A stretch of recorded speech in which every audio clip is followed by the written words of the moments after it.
we're kind of learning and seeing, particularly through the internal family systems model, which it looks at how we all have all these different parts of ourselves, how our different parts could have different attachment styles.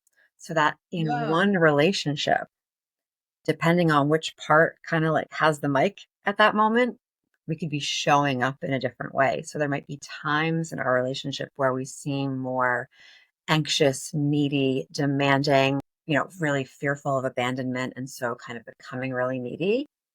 And then based off of how that may play out, then maybe another part gets triggered because we didn't like the response from our partner. So now we get cold. Now we get avoidant and we get dismissive. And then maybe there's a repair that happens and we can fall back into our secure attachment with our partner for a period of time until we see that cycle play over. I'm Rachel Green, divorce mediator and collaborative attorney. Join me as I chat about everything from smoothly navigating your way through divorce to prenups, all the while keeping the kids in mind. Welcome to Keep the Kids in Mind. I am really looking forward today to speaking with Laina Mason, a seasoned therapist with over 15 years of experience helping people navigate the complexities of trauma, major life transitions, and emotional distress. Her work focuses on guiding clients through fear, sadness, and disconnection. Laina helps clients process experiences, set boundaries, and reconnect with themselves in meaningful ways. In addition to her clinical expertise, she brings a unique perspective as a Brazilian Jiu-Jitsu coach and competitor, equipping her with a deep understanding of gritty resilience. Laina, welcome to Keep the Kids in Mind. Thank you, Rachel. Happy to be here. So, just to begin, can you tell me and our listeners what has drawn you to this work and kind of how you've gotten here today? Yeah, sure. Interestingly, I was originally planning on becoming a lawyer early on, and at some point decided my personality, all the worst parts of myself, I think would have come out had I pursued that. And with what I really wanted to do in serving people, going into social work, looking at therapy through a social justice framework just made more sense for me and a lot of my core beliefs. And that's how I got into this work. I'm with the New York City Psychotherapy Collective. I'm a clinical supervisor there, and we are a group therapy practice. We provide services to clients across New York State, all virtually. We accept insurance. We work with private pay clients and sliding scale fee clients. We have a really wide range of expertise and modalities from eating disorders to couples therapy, people struggling to transition from college or between work and relationships. We have therapists who are bilingual in Spanish and Hindi, and we're really, for us, it's important about the fit. So we actually have a proprietary therapist client matching system just to make sure everyone gets the therapist that is the best fit for them. Because, like, I'm not going to be everyone's cup of tea. So it really, that match is important to make sure that people get to see a change process out of their therapeutic journey. That's a fantastic resource. So somebody would come in and call the practice, and then you would match them with someone who's appropriate for them. That's right. So we, whenever someone contacts via email or phone, we like to just get some information about some demographic information and what their needs, what they're looking for. And then we have a system where we, with our own therapist and the way we've kind of profiled our team to see who would be the best fit for that client. Yeah, that sounds really great because I know myself when I've been looking for therapists for myself or for my daughters, who have both been in therapy because I'm their mother. And I guess that could be interpreted several ways, couldn't it? Like that the way I treat them. I But think no, everybody should be in therapy. I think everybody should be in therapy too. That's what I meant. Not that I'm particularly a bad mother. I've always felt like it's finding a needle in a haystack kind of thing, like just hit or miss, like we're rolling the dice. Try this person, talk to them for a couple of hours and then go, no. I remember myself one time when I was in my 20s and 30s, I was looking for a therapist and I felt like it was like I had to like throw my heart on the table, again and again, like Yeah. ended up, having a couple of sessions with three people before I found, the right one. And it was just so exhausting. And we like to offer a free consultation process, which I know is becoming more common so that folks don't have to go through a whole intake with someone before realizing that. And I also think that, you know, different therapists could do meaningful work at different points in your journey as well. Like you might do a piece of work with one therapist and they're really helpful for that, but then you might reach a different stage and need something different. Mm, And so I feel like even, you might have a therapist who was a good fit for a point in time. right. And then no longer. Yeah. Yeah. That's interesting. And do you think that as a therapist, you are perceiving that the same way that the patient is perceiving it? I definitely try with my clients to be mindful of how the work we're doing is progressing. And also for myself as a therapist, not falling into the trap of being over validating. And by that, I mean, I think sometimes, and validation is, a key tool in therapy to establish a really safe, trusting relationship. And a lot of our clients come in feeling wildly invalidated from different aspects of their life, their parents, their partners, society. So validation is important, but I think you can sometimes, as a therapist, fall into the trap of just always hyper validating your clients and never challenging them for their own change process. And so I know for me, if I get to a stage with a client where I'm starting to catch myself, like we've done a piece of work and then it's just a lot of their coming in, expressing what's going on, and I'm just validating, validating, validating. It's like, okay, Mm, something's gone stale, right? mhm. And it might be that they're ready to taper down. It might be that they're ready to move on to a different therapist. It might mean that I have to have an open discussion about we did this. What are the new goals? What's like the new phase of this work, the next phase rather of this work we're going to be Right. doing if they're going to stay with me as their therapist. That there needs to Yeah. be something that shifts. So I'm just wondering what things you've seen over the years of your practice for couples who are in transition, who are breaking up, and things they've done that have worked well and things they've done that haven't worked well. And then if there are children involved, how that impacts things. I want to start out just a little backwards in time in the area before separation, because I think sometimes examining the dynamics and relationships that led to the separation, they're often the dynamics that we then see play out through the separation. Hmm, And I that think makes it's, sense. yeah. And so to consider even just the way we think about relationships, I think we often, and we're told this from like movies, society, love songs, that, like one person completes us, right? Like you're my better half, you complete me. It's this idea that, like we're completely fulfilled by just this one other attachment. And I just don't think that's true. And I think it does a disservice to everyone when we put that much pressure on our On one. relationship. Yeah, to like be the be all end all, especially because then in separation, so what now you've lost everything? Like Oh, yeah. in losing that person, because that was the other your other half, and that's all you were was just you and this person, and that's it. And so I think Well, so just that must set people up for like really painful loss if they have invested that much in that one relationship. yeah, and I think it also because in that investment, they may have lost other really important supports or outlets that could have supported them through the separation period. I would also argue, I think in a lot of relationships, it's that kind of pressure cooker situation that can lead to a lot of conflict and separation. Mm, mhm. And I want to touch a little bit on just some attachment stuff because I think there's a lot of how things kind of cycle around. I think there's a growing interest in a lot of attachment theories that have been around like since the 1950s, and we're just kind of rehashing, revisiting, revamping our ideas about them. And so originally it was thought that you might have people who have anxious attachment or avoidant attachment, disorganized or then secure people, and that people kind of existed in a box, like you are this way. And I think we're kind of learning and seeing, particularly through the internal family systems model, which looks at how we all have all these different parts of ourselves, how our different parts could have different attachment styles. So that in Yeah. one relationship, depending on which part kind of like has the mic at that moment, we could be showing up in a different way. So there might be times in our relationship where we seem more anxious, needy, demanding, really fearful of abandonment. And so kind of becoming really needy. And then based off of how that may play out, then maybe another part gets triggered because we didn't like the response from our partner. So now we get cold. Now we get avoidant and we get dismissive. Right. And then maybe there's a repair that happens and we can fall back into our secure attachment with our partner for a period of time until we see that cycle play over.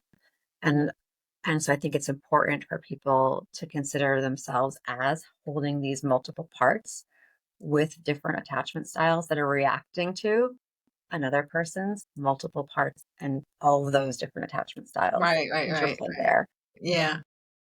which I think is in relationships. And then again, we see play out in separation. So people with different attachment styles, I would think, would really need different approaches to working things out for their separation. There must be people who are more securely attached, who are, just more confident, more able to focus on their children, just more able to adjust to everything because they're not like in crisis from losing the connection with their partner. Yeah, if someone has had a healthier relationship internally with themselves, their different parts and their attachments, and worked on any attachment wounds they may have had from childhood that they've tried to heal through their adult experience, that they probably also have developed other attachments outside the primary relationship to lean on during that separation. So, would you say those people would be more likely to have affairs or want an open relationship?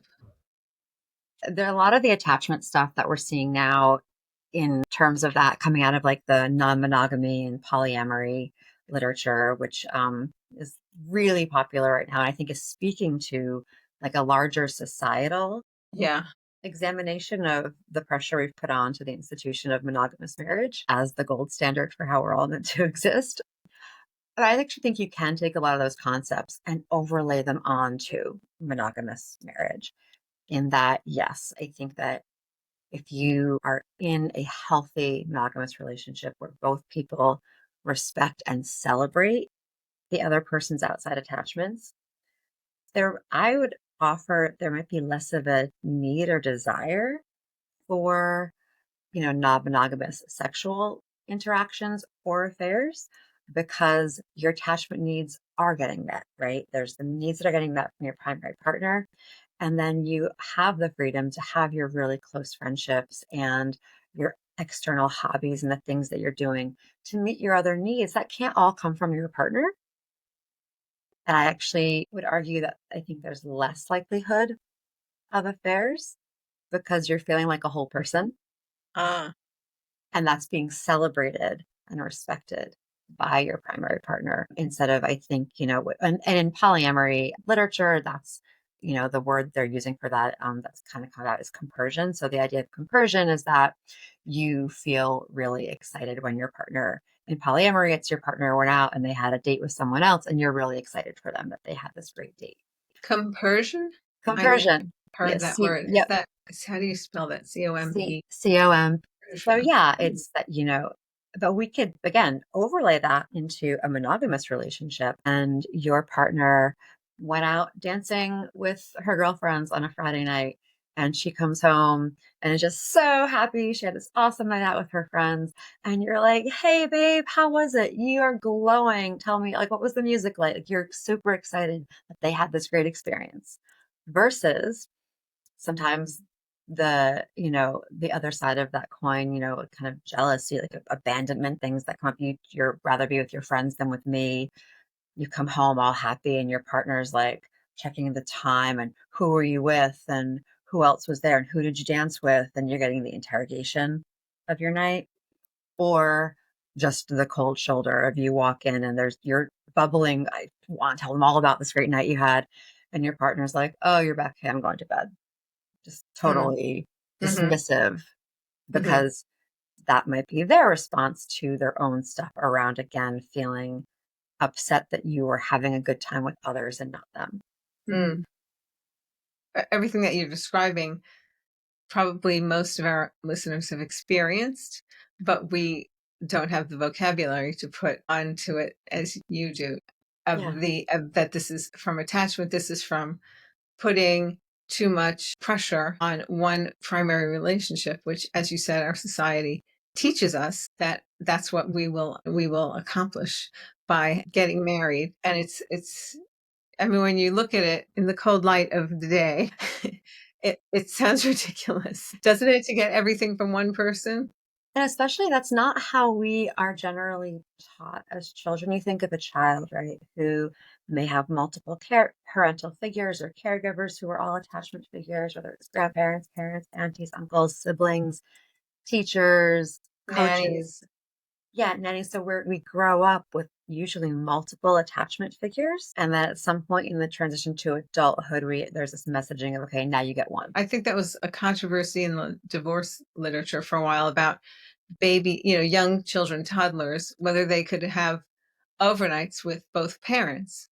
And at some point, the generally understood answer was no, because the baby won't form, the baby has to form a strong attachment with usually the mother. And until the baby has that primary attachment, they can't attach to others. And then it seems like there was a shift in the literature that said, no, actually, babies, even as young as 6 or 7 months or even younger can attach to parents, to grandparents. I think it's important. I'm really interested, and I would love to, at some point in my own career, just get the opportunity to do more research and study in this. But there's some cool stuff out of like anthropological, like historical, psychological examinations of like tribal living, for example, where yeah, like ancient humans, babies are being cared for by By whoever the could in tribe. that moment, while someone Right. else may have been having to hunt or gather or tend to like some other survival task, Right.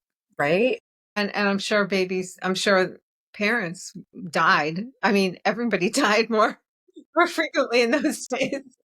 Yes. But exactly. I think as humans, like for this idea that we live in these like nuclear family homes, and just like this single home with just parents and kids with fences and yards isolating us from everybody in our community, that's a modern way of existence, and a very Western, very modern kind of Western way Right. of living that for most of human existence and still in many parts of the world isn't actually how families live in community. Right. But so yes, of course, children and babies can have multiple attachments, and as can and I think should adults. Yeah. Yeah.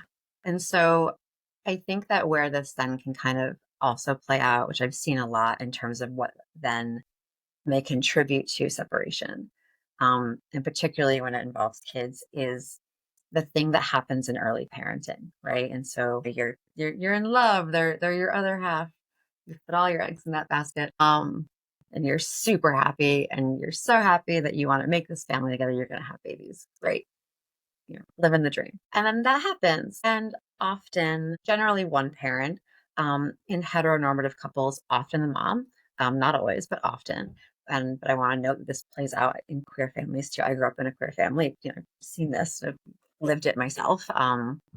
One parent takes over as maybe like the more dominant parenting role, and whether that means um, doing less social things or things outside of the house, putting career aspirations on hold.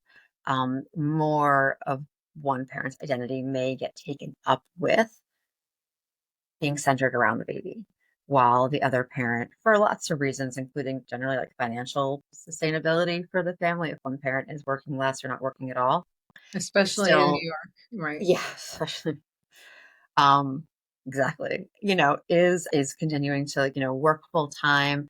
And I think through that full time work is getting that out of the home adult conversation. There might be after work happy hours or things that are they just still kind of have more of their pre-baby life than the parent who is now kind of focusing more on the child rearing. And and that could be agreed upon. That can, not that anyone was forced into this, that can be a really mutually agreed upon, yes, this makes sense, we both want to do it this way. Awesome. There's nothing wrong with that. But I think what can happen in that dynamic is that the person who is more centered around the child can often feel some loss of their own identity around the hobbies, the things they used to do, the friends they used to get to spend time with. I think it can be hard for sometimes parents who feel like they've lost some of their identity in transition to parenthood. Um, and again, I want to name that I do think it's often mothers. Um, and happy for there to always be outliers. and still name that it's often moms. And there can be a real struggle with that, of not feeling like there's a place to put that, because there's also the guilt of wanting to be a good parent, and you never wanting to, resent, like as if you have resentment towards your child. But I think it's important to hold that you can love your baby and be over the moon, like so deliciously in love with them, and still miss aspects of your life before the baby arrived, right? And have grief over the loss of, parts of your career growth and development when you see others who you were a peer Right. with now getting promotions or salary increases or opportunities that you're not getting. Friends who are traveling and, who still haven't had kids yet, who are kind of going off and doing fun, exciting things that you can't do. It's okay to kind of hold both. But so we cut to child or children get a bit older, maybe a little more independent, going to school, and suddenly there's time again where that parent feels like, great, I can now kind of start to reclaim my identity. I'm going to get back into exercise or the hobbies that I had, or I'm going to find new hobbies. I'm going to reinvent myself in this like, new body, in this new kind of life that I'm going to create for myself. That all sounds great. The partner who's been working full time this whole time, who maybe really missed their partner who was so focused on the baby, like that relationship maybe got put to the side too. And their hope might have been, yeah, great, the kids are older. We have more time. They can feel really abandoned when the other Yeah. partner in this So that's, reclamation of identity is yeah, going out of that's the very home. right. So then the partner who's had the primary identity being the parent, being the caretaker, and now starts to say, oh, I want to do other things. And then their partner says, well, wait a second, you've been paying so much attention to our kids that I accepted it, that I was like on hold and I'm the adult and I'm being mature and letting you take care of the kids. But now I want some of that attention on me. And then I'm sure the parenting partner feels like, what? You're the adult. What do you mean I have to take care of you? Yeah. And also, and I live with you. We do all these things together. We're together all the time. What are you talking about? Yeah. I just went on a 2 week trip with my husband to Switzerland. He's a skier, so we went for him to ski. I don't ski, but I just putted around during the day. But I realized how, even though we do live together and we have an empty nest, our kids are both in their 20s, but we don't like sit and talk to each other as much as we did on this trip, and it was so good for our relationship. Yeah. We would go. I mean, we went out to dinner most night, just about every night, and because we were away living in a hotel. But it meant that we sat there for 2 hours just talking to each other. And, at night we're like, usually, did we make dinner? Okay, let's turn the TV on. And, we don't talk to each other for 2 hours. So, Well, and that's intentional time, right? Which I think is really important. And going back to that example I gave before of the person coming home from their night out dancing and the partner feeling resentful of it, generally speaking, that doesn't work that's not a great bid for connection. So if you are feeling like you miss your partner, treating them harshly or stonewalling them or being really cold or openly resentful of joy they then experience outside of you is unlikely to make them want to spend more time with you. right. Well, that's true. And so I think and then that it's like the death by a thousand paper cuts of domesticity. Name of a poetry book I may write someday. I don't know. It's a joke I have ongoing, but it's like the phrase it's true. It's death by a thousand paper cuts of domesticity. You just put that on repeat over and over and over again. And you watch that love connection just disintegrate, right? Of two people who there's so much resentment built up that they don't want to spend time together, or when they build up these forced date nights. We're going to have a date night, and then we're going to fight the whole time, because this is our one time to talk that we've set aside for each other, and it becomes now like the litany of complaints versus the Yeah. romantic intentional connection time, um, which I do think can often lead to separation. Is that the disconnect has been going on for so long, um, resentment's been building up for so long, and that lives are starting to get lived separately without also inviting and celebrating like intentional time together. That's going to fall apart. Yeah. Well, it's kind of tragic.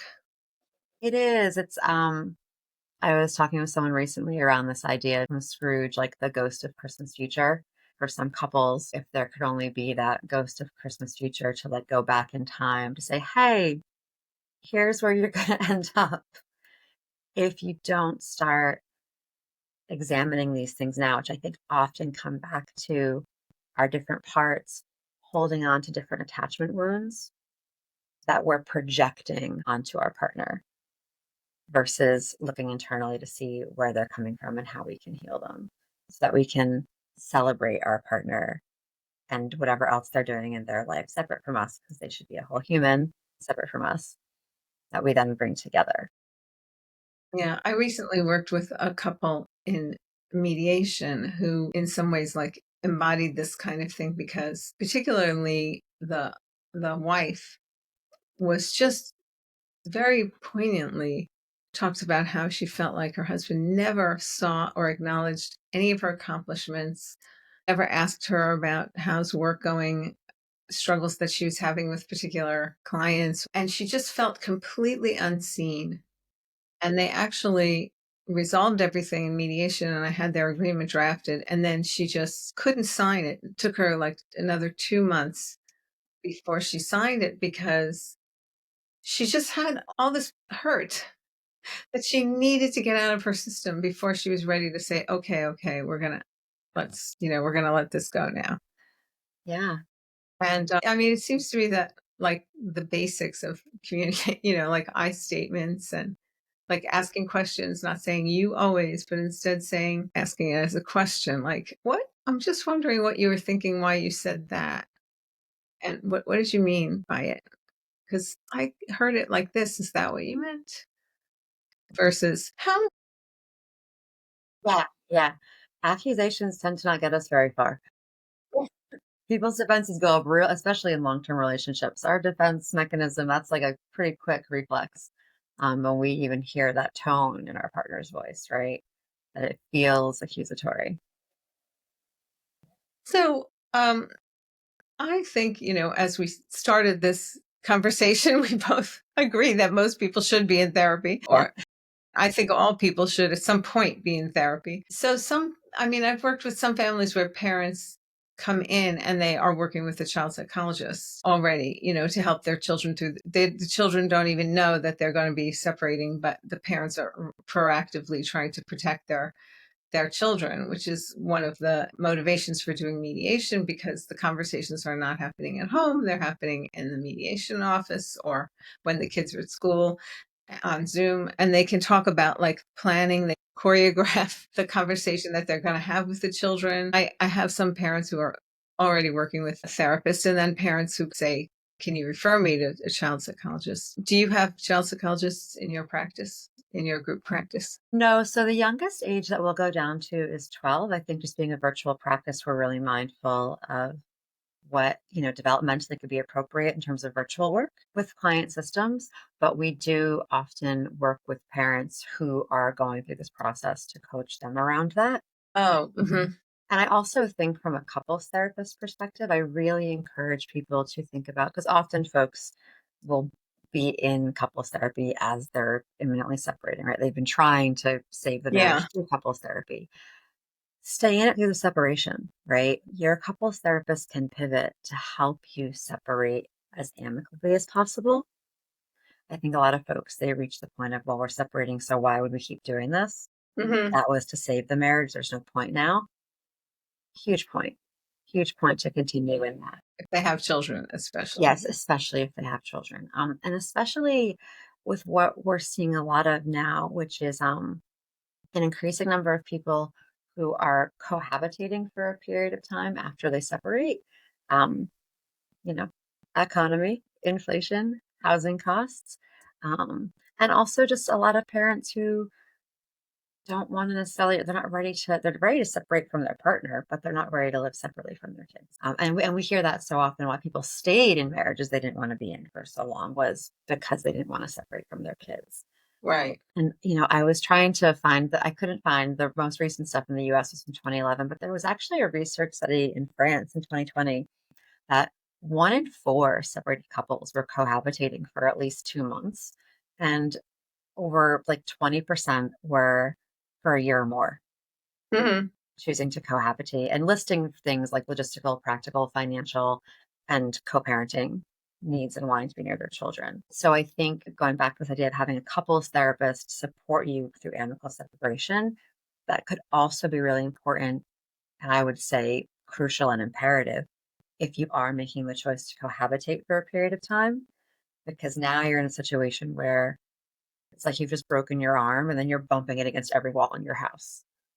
Yeah, it sounds like it's fraught. It could be fraught. It could, I mean, I know that there are couples who can work it out, but the number one thing that hurts children, at least so far as I know, is the active fighting between the parents. And especially if the fights are about the children, that makes it even worse. And children can't stand when their parents are fighting. They just want to put their hands over their ears and go lie under the covers until it ends. And it's scary, and it's so harmful and unpleasant for children. So you don't want people to stay living together if that's going on. And then if either of them starts to have a new romantic interest, the tensions that can give rise to are myriad and fraught, painful.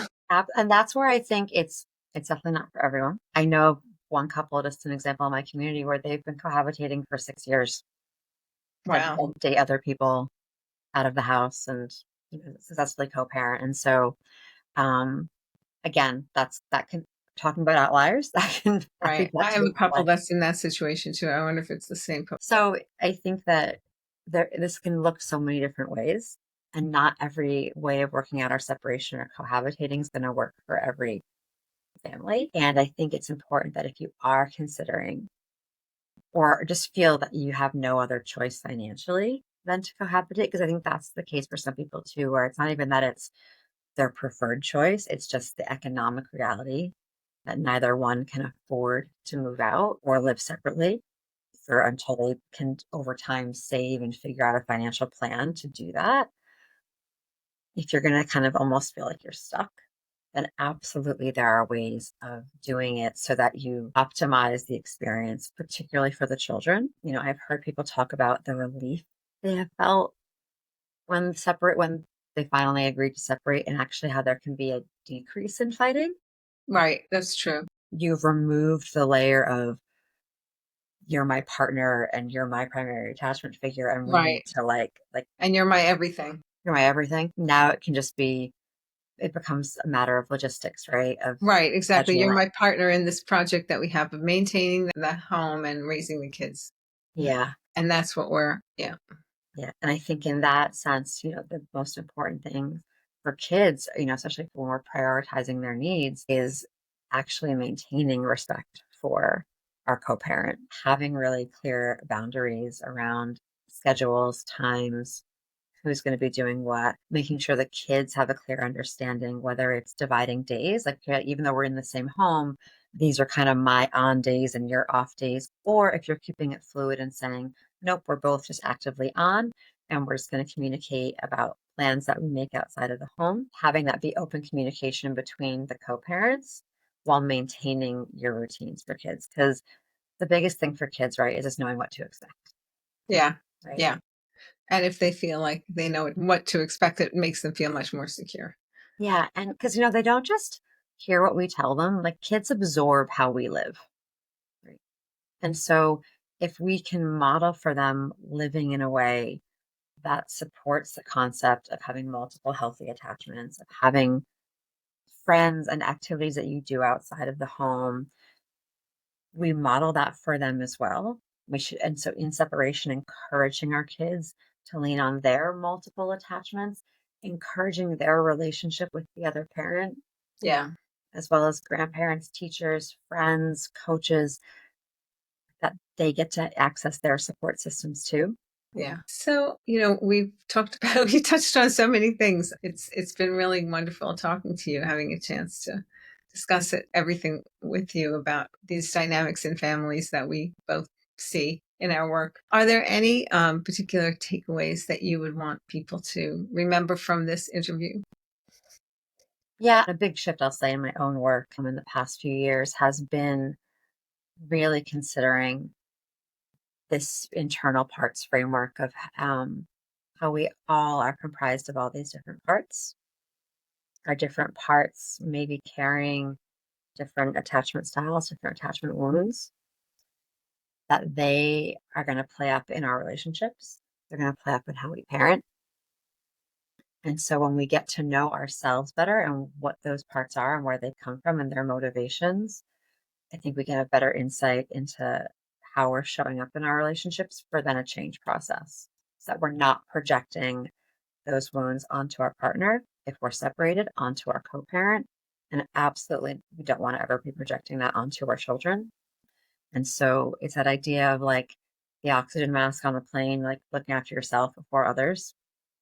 I think sometimes as parents, there can be this like we get lost in the care, putting the kids first. You put the kids first by looking after yourself. Right. Right. Kids, That's right. like That's great. That's right. that's what That's how you resilience. protect the kids, is by looking after yourself. Yeah.